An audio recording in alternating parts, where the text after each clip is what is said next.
Hello, everybody. Welcome to the Versique HR Lab. We are so excited that you could join us for this timely and very important topic. This is our 9th HR Lab that we've put on from Versique. Before I get started, just a couple thank yous. First off, thank you to our speakers today, Jess and Shireen. Thank you to members of my team here at Versique, Trisha Farrow, Kim Gabriels, and especially the creator of HR Lab, Jenny Crea. Special thanks to our digital marketing team in Parka for all that you've done to get the word out about this important event. And then finally, thank you to Chris and Tony, our two owners, for your support as we're doing this. All right, so everybody could be kind of zoomed out by this point in the year because it's been an awful, crazy year. So I'm going to ask each of you to bear with me for a moment. I'd like to help you make this an engaging Zoom conference by changing the view within your Zoom. So if you would, what I'd ask everybody to do is grab your mouse, and at the top of the screen, next to the green little bar, you should say something that says view mode. If you click on view mode and then go down and select side by side, it will put the speaker's face on the right and the slides on the left. Now, once you see the speaker's face, right next to my face, there should be two vertical lines, two little vertical lines. If you hover over that, click on it and drag it, it changes the ratio. So I've found that if you change that ratio to 50% speaker and 50% slides, it's a much more engaging presentation. And then you don't have to touch it for the rest of the time. So I believe Trisha Farrell is also putting that in the chat. So thank you, Trisha, for that. But again, very important topic, mental well-being and psychological safety in the workplace as well as your personal home. So as we get started, I'd like to turn things over to Trisha Farrell. Thank you so much, Chris, for that. And I am just honored and delighted to be here to introduce to you our first speaker today. I had the opportunity to hear Shireen on April 23rd as she was a featured panelist on the topic of rebounding from COVID. And it was during that webinar that I knew that she was a woman who led with integrity, with passion, with energy, and one that I really looked up to and have been inspired by. So join me in welcoming Shireen as she shares her story and her own personal journey on mental well-being in the workplace. Shireen, I'll turn it over to you. Thank you, Trisha. Very, very kind words. And it is an honor to be here. And thank you, everyone who's tuned in and who's listening. And as Trisha said, what I'm going to share today is my own personal journey with mental illness and my journey to mental well-being.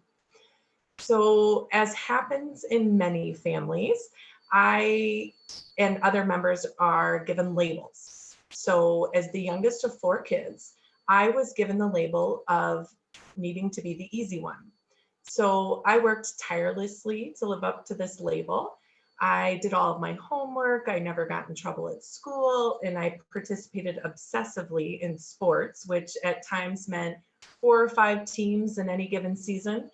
I was trying to be perfect at everything because in my mind, being perfect meant that no one had to worry about me. And this was how I could live up to the label of being the easy one. As I got older, my drive for perfection only increased. Not only did I try to do everything perfect, but I tried to be perfect. I always had a smile on my face. I never left the house without my makeup done, my hair done, and my clothes being crisp and spotless. And when my husband and I bought our first house, I transferred that intensity onto our house. Our yard was perfect, perfectly manicured, and the house was pristine. My family would stop by and they would like to tease me, and they would turn a picture just a fraction in the room and see how long it would take me to notice. And it usually didn't take me longer than actually walking into the room. And when my husband and I were expecting our first child 10 years ago, I put the pressure on myself to be perfect, and that pressure skyrocketed. I was determined to have the perfect pregnancy. I ate everything I was supposed to. I exercised. I even gave up caffeine. And anybody who knows me, that is the biggest sacrifice.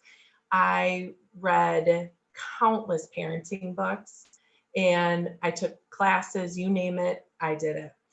I had spreadsheets for everything, spreadsheets for shopping lists, spreadsheets for feedings, spreadsheets for the nursery, and months in advance, I had the nursery perfectly prepared. Well, no matter how much I prepared, I could not have prepared for what was about to happen. My labor started just after midnight. I had been only asleep for maybe an hour or so, and I didn't realize that this would be the last hour of sleep that I'd be getting for weeks. My labor lasted 24 hours, and I had my son the following day just after midnight. The adrenaline, my excitement, and then the constant stream of visitors kept me from sleeping at all the next couple days. Before I was discharged from the hospital, I was required to watch this video on postpartum depression. And I'm sure a lot of you have probably seen it. It is a fantastic video, and they're trying to make sure that everyone is educated to watch the signs of what postpartum depression would look like.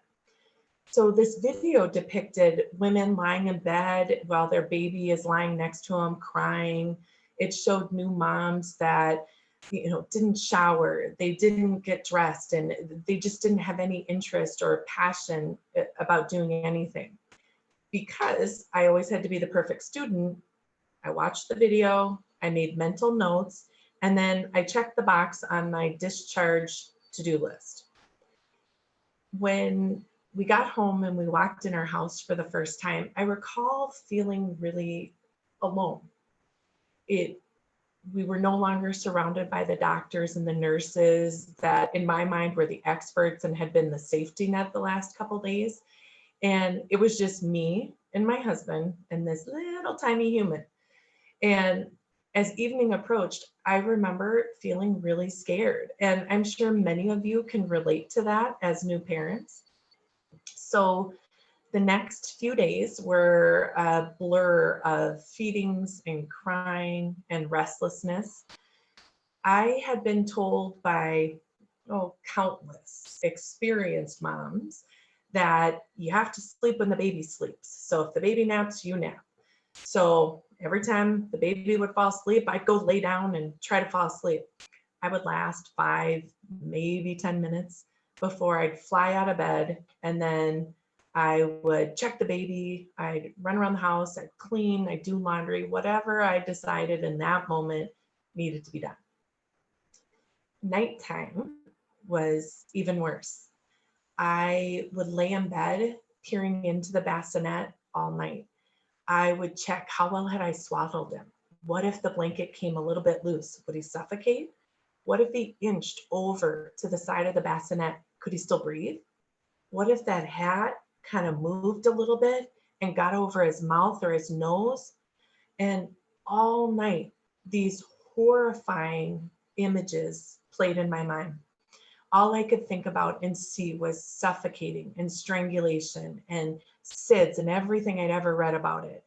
And it had been over a week at this point since I had slept that 1 hour. I was determined to breastfeed because, hey, every book said that's what was best. And the lactation nurses in the hospital said that's what you should do. So that translated in my mind to, well, to be a good, perfect mom, I needed to breastfeed. So I hated it. I hated it. And I didn't just hate it because of the toe curling pain those first few weeks. I hated it because I was forced to sit still. I had to sit there with my panicky and obsessive thoughts for hours on end during the day and at night. And it just was getting worse. I had also read and it was common knowledge that you had to keep your milk supply up because, gosh, I've got to feed this baby. So I had to eat enough calories and I had to drink enough water, which of course I was logging on one of my many spreadsheets. And I did fine with the water, but I couldn't eat. I lost over 30 pounds in less than 3 weeks. And I would try to force myself to eat because I knew I should, but I could only keep a few bites of food down a day. So now I was so anxious, I couldn't eat, I couldn't sleep, and I couldn't even sit still. I thought it was the stress of being a new mom. I kept thinking, well, if I were a good mom, I would figure this out. I thought of my sisters, I thought of my friends, I thought of all of the women who figured this out.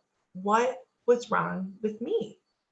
I pushed myself harder and harder to make things look perfect. The house was immaculate. I did my hair and my makeup every day, and I pretended everything was great. I put a smile on my face, and I needed to be the easy one. I needed to figure this out myself. I couldn't ask anyone if this was normal. I couldn't ask anyone for help. I had to be perfect. And I still hadn't slept. By the third week, I started to think something might be wrong. I couldn't even walk past my bedroom without having what I now know was a panic attack. Just a glimpse of my bed terrified me. All of those sleepless nights alone with my obsessive worrying had me unable to walk into my bedroom alone. I couldn't eat. I was afraid to set the baby down. And every time somebody would visit, I would ask, what did you do with your baby during the day? Because I kept thinking, I've got to figure this out. I eventually remembered that video from the hospital because I thought something's not right. But that wasn't me. Those women in the hospital couldn't get out of bed. I couldn't stay in bed. I didn't know what was wrong. I was so embarrassed. I didn't tell anyone, not even my husband. Eventually, I couldn't pretend any longer. I called my doctor and she sent me to the emergency room. And from there, I ended up in a psychiatric emergency room.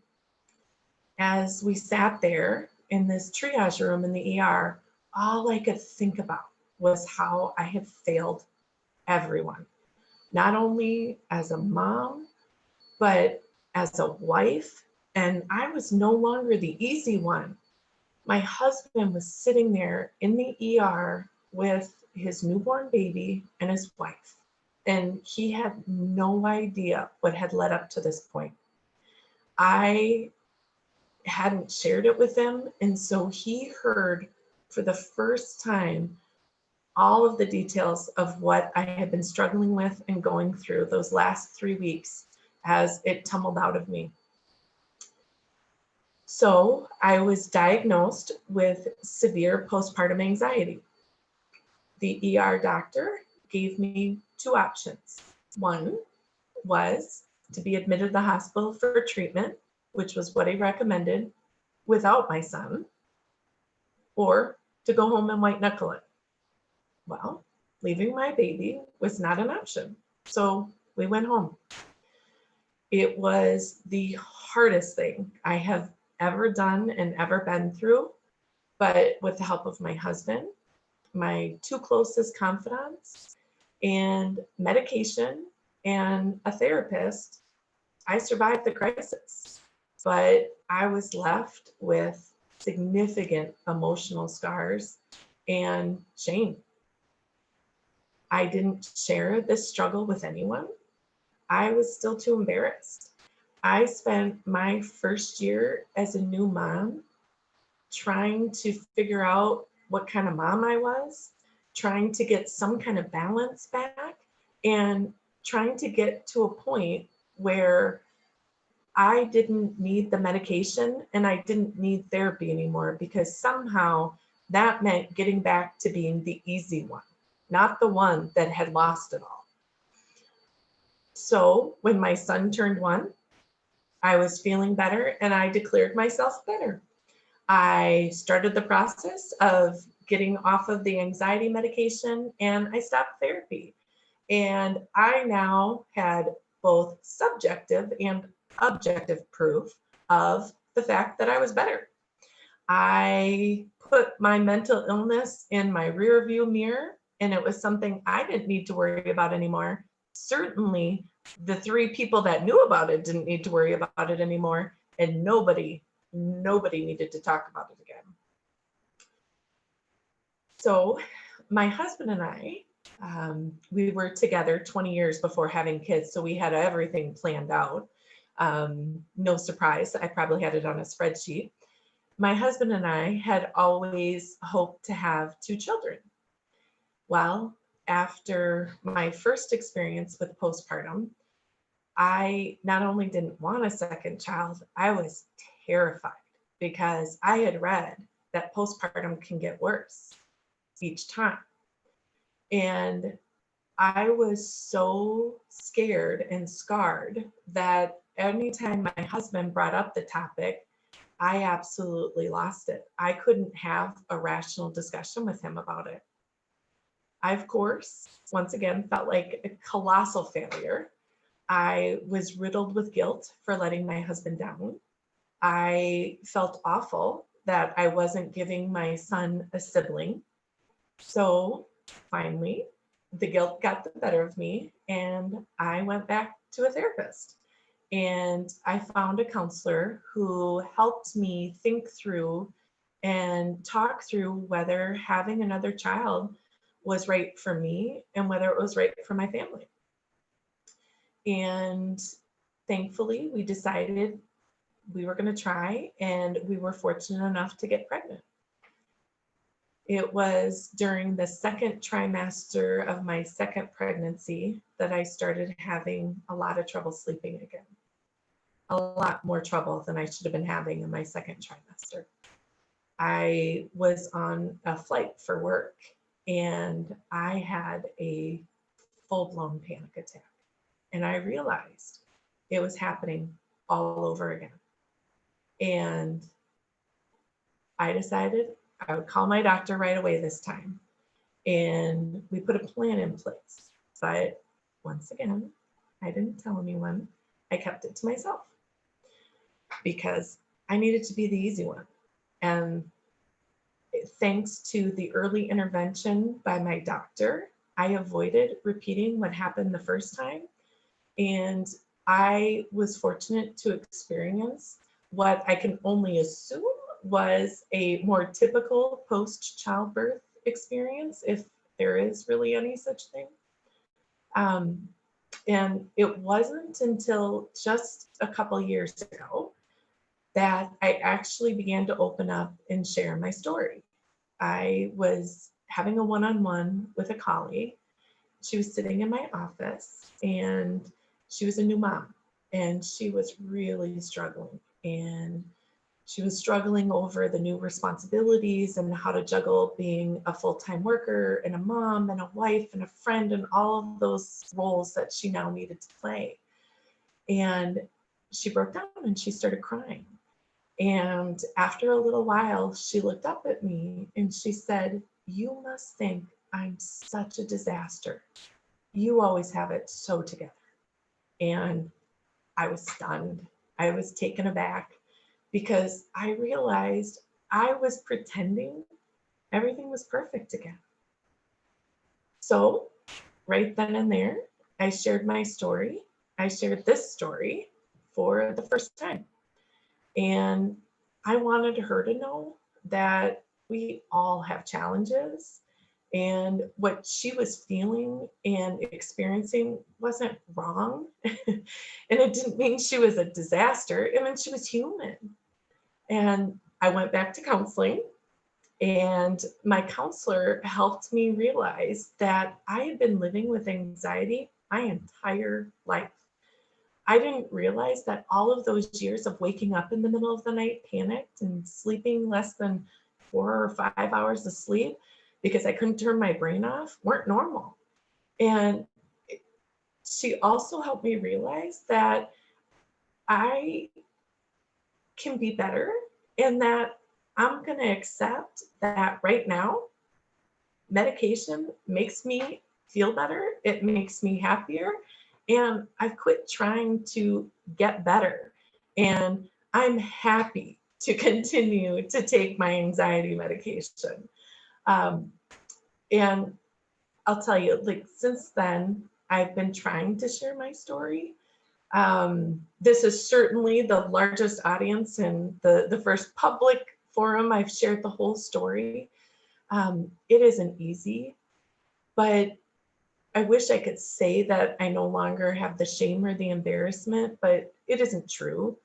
I still want to be that easy one and the one that looks like they have it all together, but that's not the case. And what I'm really trying to do is I'm trying to convince myself that my anxiety isn't a flaw, but even more than that, I am trying to teach myself that I'm going to treat myself the way I would treat other people. I would never say to another human the things I say to myself. And if anyone ever had the same mental health challenges and struggles that I had, I would never judge them. I would never think less of them. I would never ever go to someone who had cancer and think any differently of them than someone who has anxiety or bipolar. It's not any more in their control than cancer is. I would just treat them the same way. I would be judgment free. I would be full of love and I'd be full of support. So I'm not there yet, but I'm going to keep trying. And what I have learned is that my mental health crisis is one of the best things that has ever happened to me, because through this journey to well-being, I have learned resilience. I have become so much stronger. And most importantly, I've learned to be vulnerable.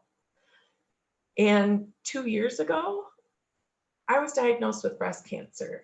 And in order to successfully beat breast cancer, I had to let other people take care of me. I had to accept help from others.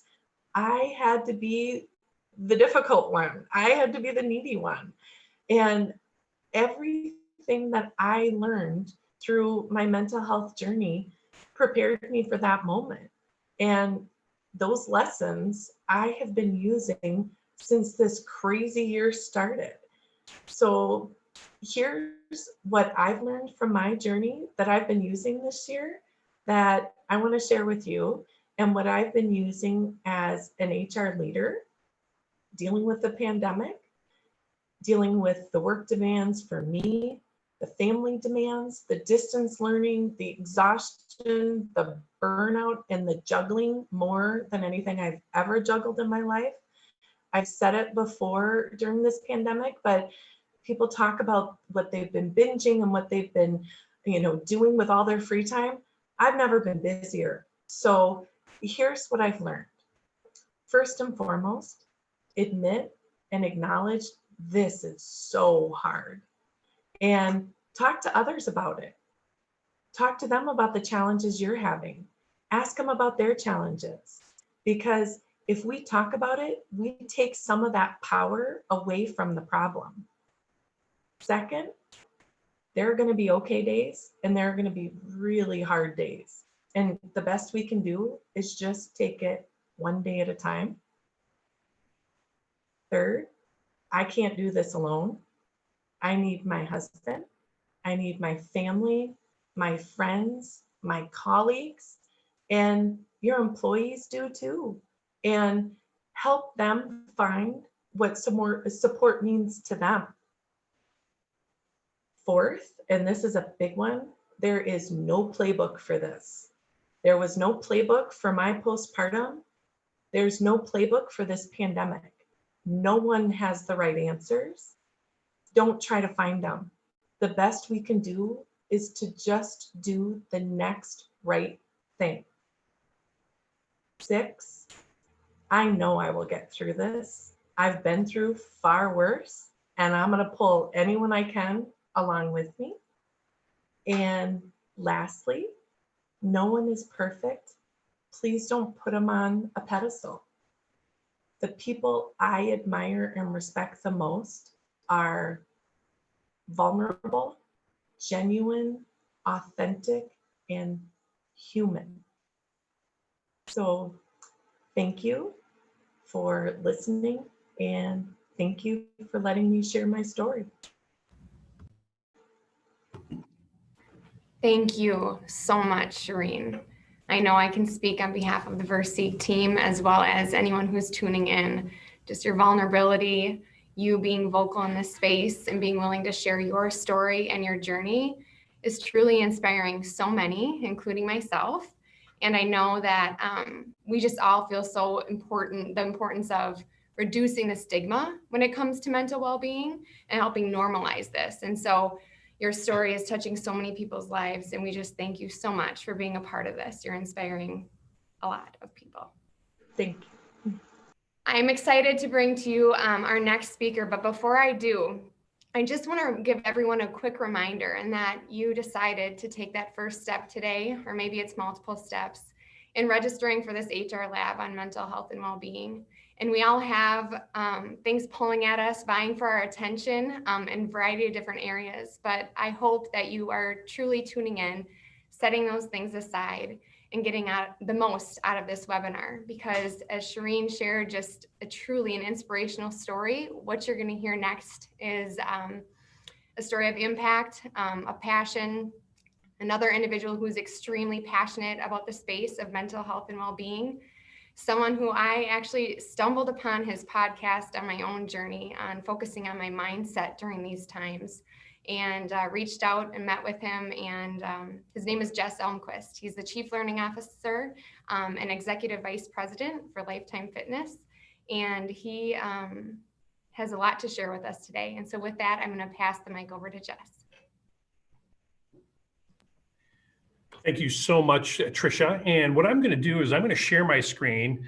As Chris told you earlier, we're going to have an opportunity for you to be able to follow some slides and watch me during the presentation. I think it is the best way of making sure that we use this time as incredibly well as Shireen used the last 25 or 30 minutes. And thank you, Shireen, for that. I'm still processing just the impact that you made today. So I'm going to share my screen and say welcome to everyone. I'm thrilled to be here, and certainly I'm going to make sure everybody can see that, and we're good to go. We feel good? All right, awesome. So I'm really excited to be here, and I can tell you that I'm going to put a wish out there. In coaching, oftentimes what you can do with a coachee is you can say, I wish for you. You're casting kind of a vision or an opportunity at them for them to grab on, especially when they need a lifeline. And so my wish for us is that we're in a virtual space today, but my hope is that at some point we're able to be in a physical auditorium, eating lunch, shaking hands, giving each other hugs, meeting Shireen, and maybe I get invited back to speak, and we're able to see each other past this pandemic when things start to get into our new reality. Until that time, we know that there are some benefits with doing something virtual. Like, for instance, I have a professional shirt up top, but I'm on shorts and flip-flops on the bottom. So it's perfect. I don't have to worry about the whole me. I can only worry about just half of me. So all kidding aside, I'm thrilled to be here to talk to you a little bit in context with what you just heard. What you just heard was an individual story, and those stories are everywhere, and I'll share a little bit of mine. But more than that, as HR leaders, what we're looking to do is we're looking to somehow globalize, to actually do an enterprise-wide impact, especially around mental health. So for me, maybe you can answer these statements, true or false. First of all, mental health is critical for my team and my company. True or false? How about this one? Mental health and good mental health is important for me. True or false? Now, if I asked you that you needed to activate on one or the other, which one is typically easier for you to activate? What I found in my own life and with people around me is I don't want to have to admit that I might need help with mental health, but as an HR leader, I need to figure out how to help everybody else with mental health. And what I want to do today is I want to invite us to actually merge those two things together and realize that we have an opportunity, not only as HR leaders, to be on the cutting edge and making sure that we're thinking about mental health with our team members, but we too can actually normalize the idea that we need it as well. So I have a coach. In fact, I've had two coaches over the last year. One coach, she's a clinical psychologist from New Jersey and a fabulous influence in my life. At the end of the day, this licensed mental health provider that actually provides coaching for me is revolutionary. It helps me optimize my mind, helps me shift my mindset and how I think, because really what we're talking about is changing our mind to change our lives. So I'm going to move from individual to large group throughout this presentation because we have to contextualize it for ourselves and for others. And this coach has been profoundly impactful for me because I'm going through some significant change over the last year and a half. The other coach that I've had an opportunity to be a part of, though, and play a part of as a coachee is through the University of Michigan Ross School of Business. They have an amazing DEI program that you can engage in as a corporation. And through that program, you go through a full curriculum, but you're also assigned a coach who is specifically given the skill sets and the ability to help walk you through the world of DEI as an executive and how you need to think about it, not only for yourself individually, and certainly that has been one of the largest challenges. My big phrase this year is we've gone through this amazing social justice shift, and our focus is around social justice in our companies. My shift has been personally is I need to become comfortable being uncomfortable. And when I do that, I'm allowing myself to have conversations and to learn and to be in the seat of the student as an executive so that I can come out and certainly help with allyship in moving a program forward. So 2 coaches in a year. And then even before that, I've gone through counseling. That feels good to say. And I certainly want to encourage all of us to think about that context of enterprise as well as us as individuals. To have someone that can optimize our mind and our attitude, to keep us on the top of our game, strategic thinking partners that know us well and can really challenge us when we get locked in to something I like to call stinking thinking. And then we reorder our minds, set up new goals, and go into the pursuit of that. Here's what we know, though, is that we know that as our leadership team at Lifetime started to ask the question, what are the largest trends and what are the things that we think are significantly impacting our team member? We decided that, you know what, we do think that there's a mental health element. And those of you who know Lifetime, we're a large North American healthy way of life destination company. And so we offer healthy way of life opportunities for our team members through physical fitness and nutrition and all sorts of other great things. But what we hadn't done yet is we really hadn't done anything around mental health. And so we decided to take that on, but part of it is that we had a vision. And the vision is we wanted to create in our company a culture of care. So what is Lifetime's culture known for? Hopefully for our team members, it's known as a culture of care. We are certainly not perfect at it, but it's a vision of who we want to be. That started to populate our mindset around this idea of mind, body, and spirit. And you can see probably some familiar logos even from your companies here. What we knew is that having a teledoc and having a LifeWork EAP, some of those things were really important. But we also found that many times from a mental health standpoint, they're situational. How could we create a body of work and some tools that allowed it to be a real-time, ongoing, sustaining operation, encouraging those who are ready to engage to jump in and be a part of that mental health experience? So we had to address a growing need. We've all seen it. Maybe even in the chat room, you can even mention some articles that you've read recently, or maybe you've seen heard a podcast about the growing trend in companies of mental health issues, anxiety and depression being the largest 2 kind of pervasive issues that cause work productivity productivity slowdown, obviously mental health days. We're seeing an increase in prescriptions. A lot of things are happening. I'd love to hear from you, because what we knew is that we saw a trend nationally. We also started to see that trend internally, and we said, what can we do that's different, that's outside the box? The reason we said that, though, is there was another maybe subtle thing hiding in the corner, and Shireen hit it square on today, which is there was something getting in the way. We had this concept of lifetime mind. In fact, in that whole ecosystem that you see there, we're going to spend more time in lifetime mind. And I'm also going to introduce you to this thing that Trish talked about with open and awake. Those are two what I would consider out of the box or a little bit fringe comparatively to some of the other things we offer. But the thing that was getting in the way is that we realized that when it came to mental health, people didn't want to talk about it. More than that, what we found is that there was a stigma around it that said, hey, you need a personal trainer if you want to get physically fit. You need a nutrition coach if you want to eat better because you don't know how to do that. If you need a plumber, you hire a plumber because you have a leaky sink. In fact, statistically, we know that we invest more in maintaining our cars every year than we do in our own personal mental health, because we need to drive somewhere and we need that car to go. Yet when we rely on our mind 24/7 all the time, that investment is so critical. So what we realize, though, is that people will not allow themselves to actually give permission to themselves to be able to step in and to pursue mental health. That was a huge stigma. And so what we realized then, the conclusion was, before we could find success with mental health, we were going to actually have to destigmatize and normalize mental health. And that is not an easy task, and it is a journey, not a destination. But at the end of the day, what we did is we created Lifetime Mind, and this is a holistic performance coaching program. It's scientifically validated to be an effective way to hit a variety of goals.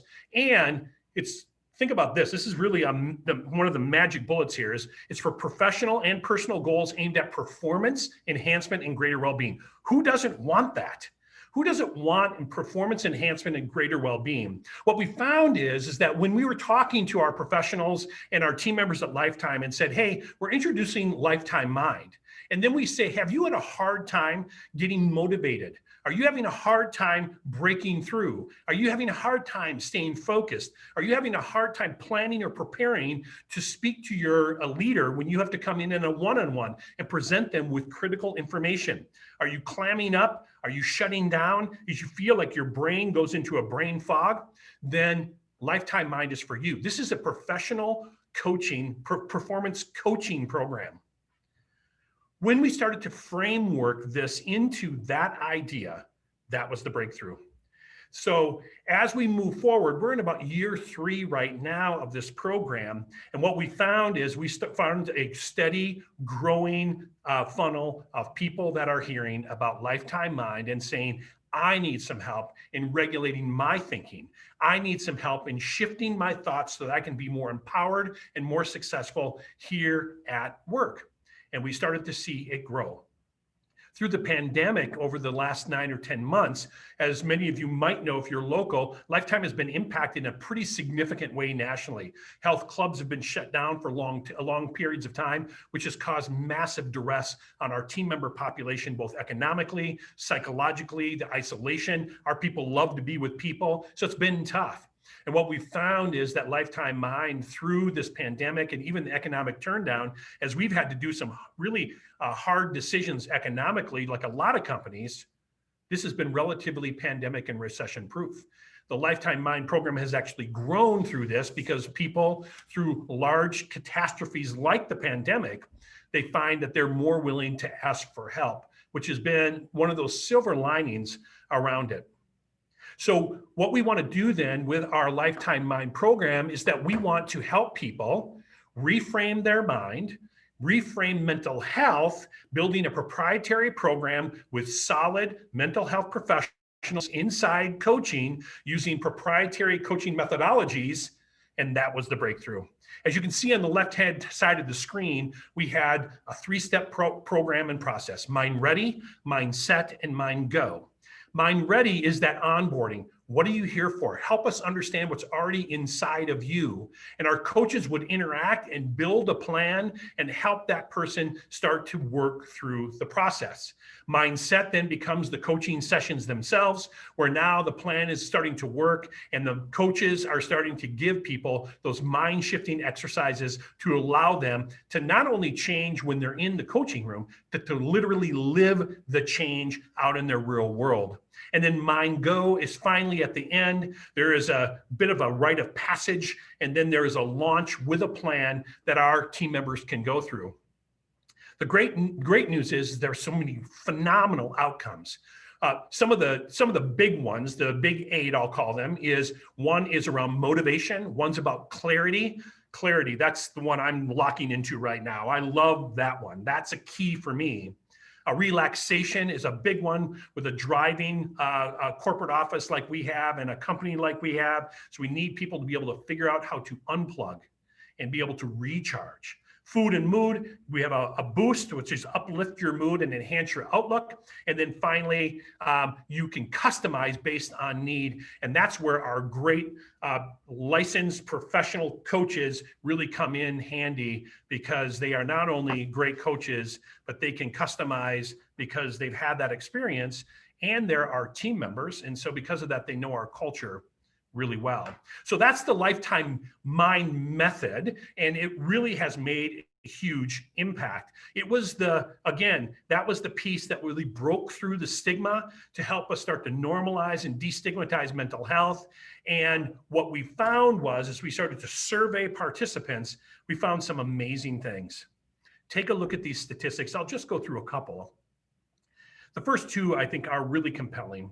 Our team members that went through their sessions with their coach, almost 42% said that they overcame that feeling of being overwhelmed and not knowing what to do in pressurized situations. Almost 40% said that they had a better toolbox to be able to manage high pressure and stress, which we know often comes in our own personal lives as well as our professional lives. Feeling unmotivated and stuck, so finding the internal energy to be able to actually drive forward. So real new skill building with mind-shifting exercises, empowering people to do it on their own, and reordering their thinking. That was the key. Here's some other stats that I thought you might really appreciate as HR executives thinking about these things in your real time with your environments, whether you're dispersed like us in 152 locations or you're one centralized office with high-level professionals. Could be law offices or investment firms. How do you keep your team motivated, but more than that, optimized? So here's a stat that I thought was interesting. Working with a mind coach, after coaching, 96% had learned new ways to shift their mood. 96% had also learned new ways to manage their stress. 83% said that their relationships improved as a result of Lifetime Mind. You can see the before and after right above. We are really pleased, but more than that, there's a personal joy that I get out of this slide, because what we know is that this is impacting, and we've heard it in the surveys and in the comments, it's impacting people's relationships with their partners at home. It's impacting their ability to drive a car without wanting to flip somebody off. It's helping people with their relationships with their friends and family, because these aren't just segregated right to the office. This is actually an inclusive mindset, right? It's an opportunity for us to be able to use these tools and these skills everywhere that we go. So what we found is the Mind program has really started to make an impact in our team members' life. And I'll talk about that in just a second.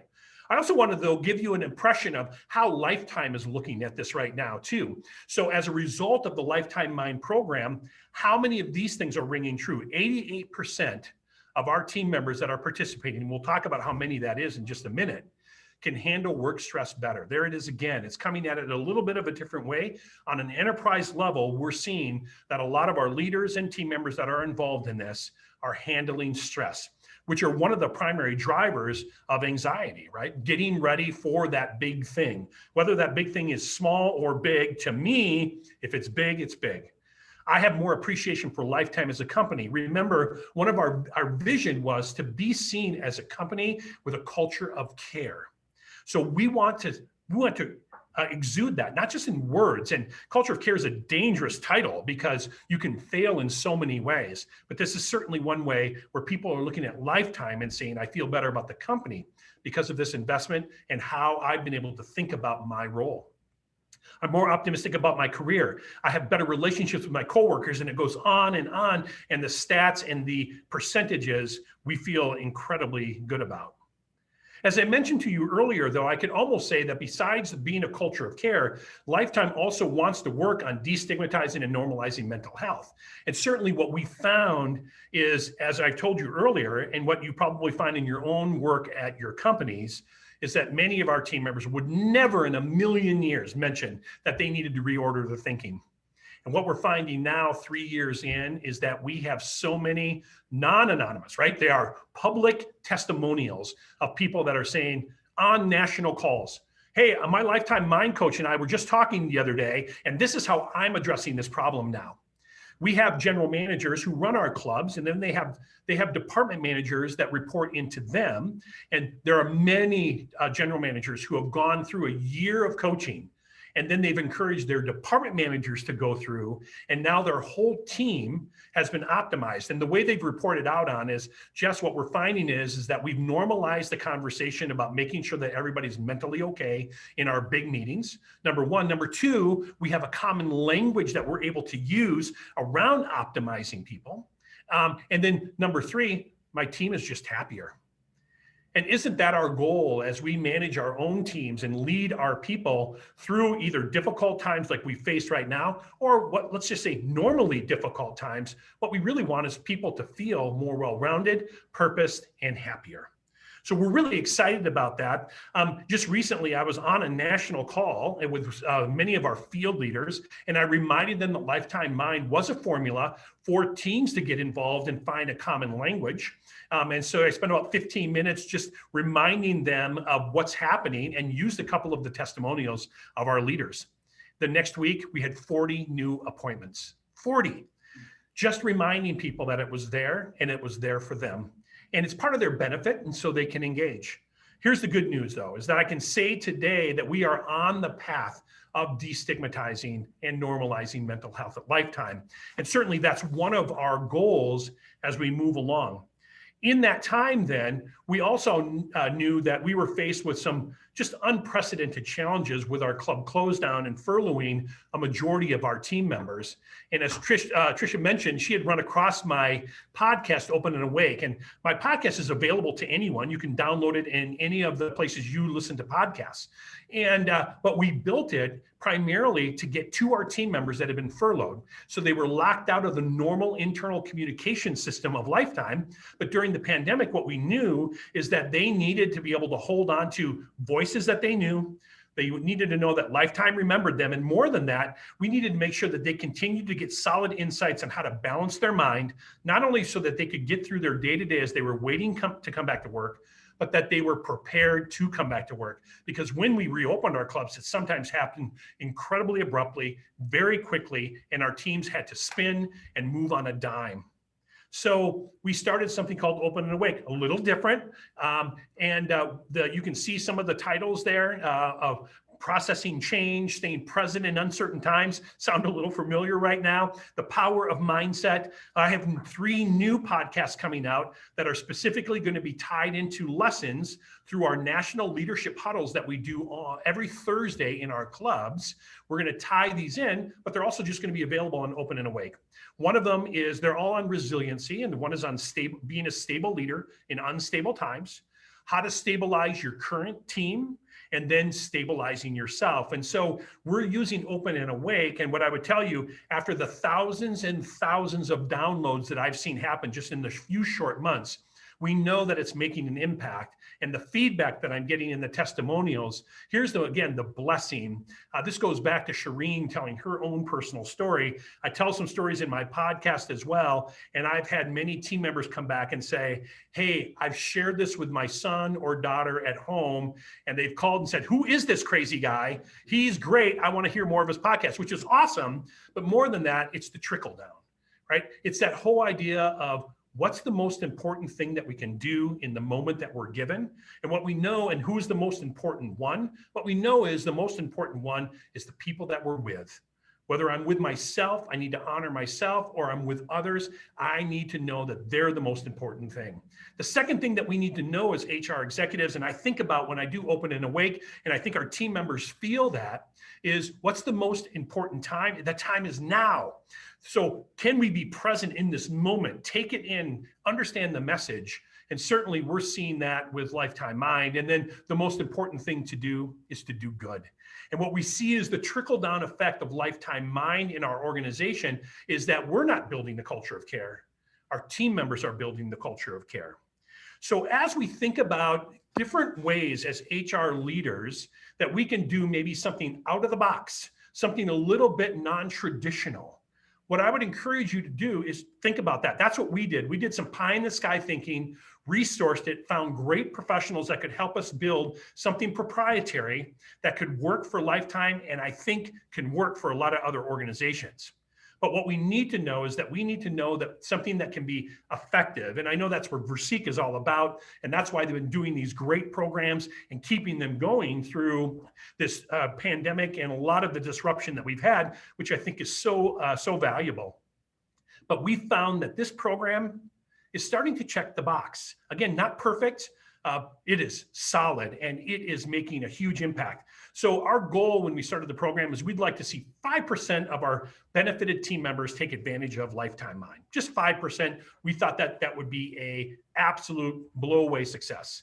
We are at 20% penetration at this point with our team members, and over 90% of those team members that start their coaching finish the entire program with a 96% approval rating. And we're seeing that with people that are more regulated, that are more empowered, and are speaking about their own mental health with others, which normalizes it more and more every day.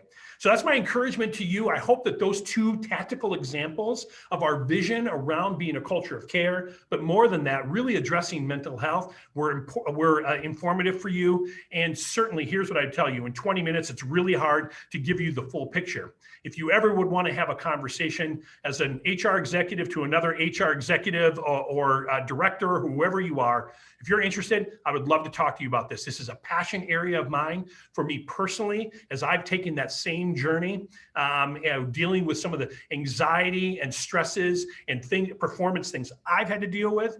Shireen did such an amazing job telling that story.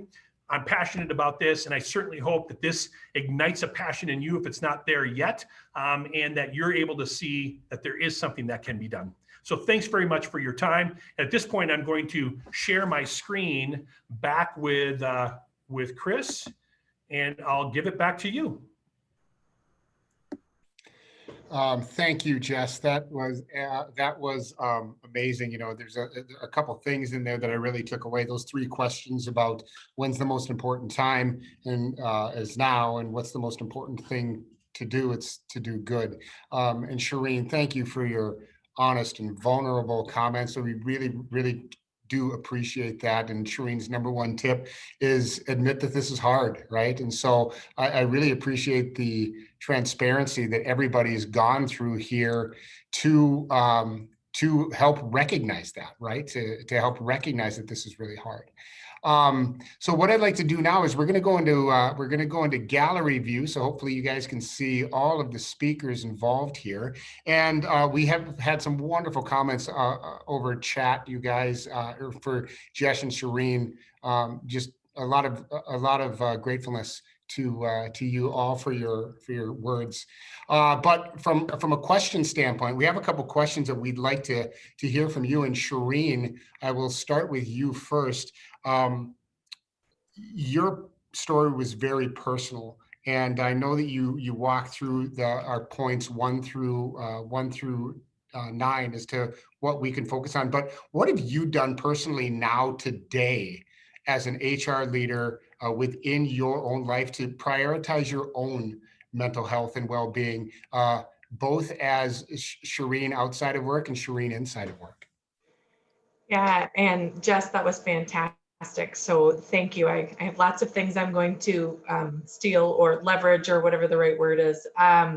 what I would say, and it's what I'm doing personally, and I'm also trying to lead by example, is be vulnerable, talk openly to people. The more our leaders talk about what they're doing, their struggles, the more our employees feel empowered to do so, to raise their hand when they need help.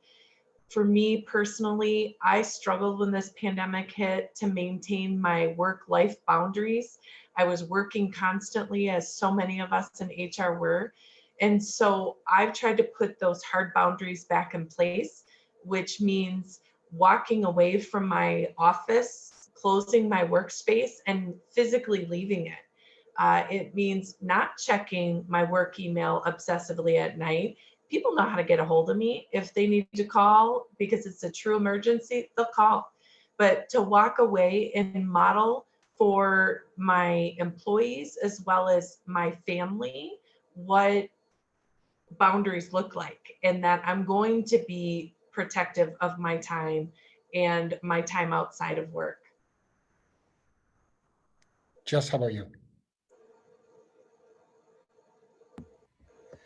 Yeah, I love the word boundaries. And I think certainly that's become something. I was just reading a study that we actually are working more during the pandemic, not being in the office, than we were when we were in the office. And so I do think that those boundaries are really important, and to make them public, that's been a big one for me. So I think probably most professionals had to try to figure that out, especially when you have kids and you're educating people at home, and you've got all of those things that are asking your boundaries to be more permeable. It can be really tough.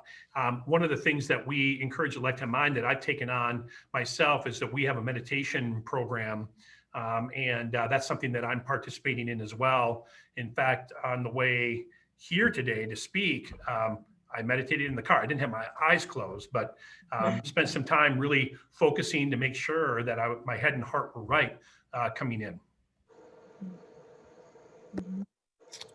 That's wonderful. And then I know we're going to go over a little bit. We're just going to go over by about 5 minutes here. But the last question that I would ask you is just from a human resources leadership perspective.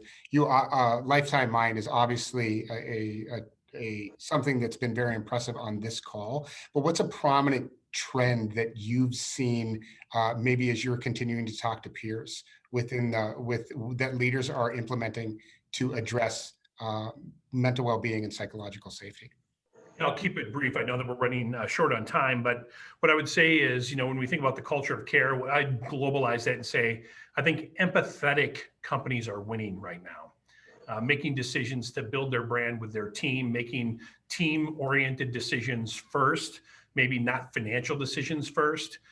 That's what I see as a leading trend that I'm reading and I'm seeing and experiencing, is that empathetic companies are winning. Mm-hmm. And Shireen, same question. What are you seeing as a trend in the professional world? Yeah, I couldn't agree with Jess more. And I would say the trend that I'm seeing is the burnout, the stress, the isolation, and the feelings of disconnection. And as HR leaders, we need to help come up with creative ways to engage with our employees, help our employees and teams stay connected. And it's as simple as starting each meeting and each call with "how are you?" and checking in, and really just level setting where everybody's at. And I think that, to what Jess said, like, those who put humans first and put people first are gonna be the ones that come out from all of this the best and the most successfully. Wonderful. Jess, Shireen, thank you so much for your time. Audience, thank you for participating. It was fun to see all the chats and the wonderful positive messages. Thanks for joining us for our 9th HR Lab. Join us in the spring. Thank you. Thank you.